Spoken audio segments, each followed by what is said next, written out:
Praise the Lord. Welcome to our Daily Bread Tales YouTube channel. நான் உங்க angel பேசுறேன். நம்ம சேனல்ல டெய்லி ஒரு வேதாகம வசனத்தையும் அதற்கேற்ற ஒரு வாழ்க்கை செய்தியையும் நம்ம பகிர்ந்து கொள்ளலாம். இன்னைக்கு அவரோட வார்த்தை என்னன்னு கேட்போமா? வாங்க.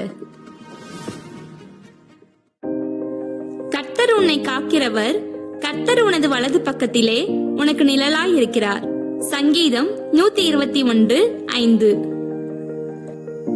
அப்பதான் நடக்க பழகுன ஒரு சின்ன குழந்தைய கூட்டிட்டு அவங்க அம்மா ஒரு மாலுக்கு போனாங்களாம். அங்க விதவிதமான பொம்மையையும் அந்த குழந்தைக்கு பிடிச்ச பொருட்களையும் பார்த்துட்டு அந்த குழந்தை அவங்க அம்மா கைய உதறிட்டு ஓடிச்சான். அந்த மால்ல அந்த குழந்தைக்கு பிடிச்ச பொருட்கள் எல்லாம் பார்த்து அந்த குழந்தை அந்த பொருட்கள் கூட விளையாண்டுட்டு இருந்துச்சான். அந்த குழந்தை அங்கேயும் இங்கேயும் அலைஞ்சிட்டு இருந்ததை பார்த்துட்டு அந்த குழந்தைய தாண்டி செஞ்சவங்கலாம், இந்த குழந்தை யாரோடது, இந்த குழந்தையோட பேரண்ட்ஸ் ஏன் இந்த குழந்தைய இப்படி விட்டுருக்காங்கன்னு பேசிட்டே போனாங்களாம். அந்த குழந்தை தன் தனிமைய உணர்ற வரைக்கும் விளையாண்டுட்டு இருந்துச்சான். கொஞ்ச நேரத்துல அந்த குழந்தை தான் தனியா இருக்கிறத உணர்ந்ததும் அவங்க அம்மாவை தேடி அழ ஆரம்பிச்சிருச்சான்.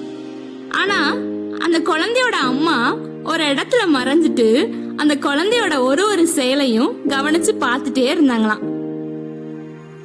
அந்த குழந்தை ரொம்ப பாதுகாப்பில்லாத சூழ்நிலைய உணர்ந்து அழுததும் அவங்க அம்மா உடனடியா போய் அந்த குழந்தைய தூக்கிட்டாங்களாம். இப்படிதாங்க நம்ம கூட சில நேரம் பாதுகாப்பில்லாத சூழ்நிலைய உணர்றோம். நம்ம கூட யாருமே இல்லையே, நம்ம மட்டும் தனியா இருக்கோமே, இந்த சூழ்நிலைய நம்ம மட்டும் எப்படி தனியா சமாளிக்க போறோம்னு நம்ம பல நேரம் நினைக்கிறது உண்டு. இனிமே நம்ம அப்படி நினைக்க வேண்டாங்க.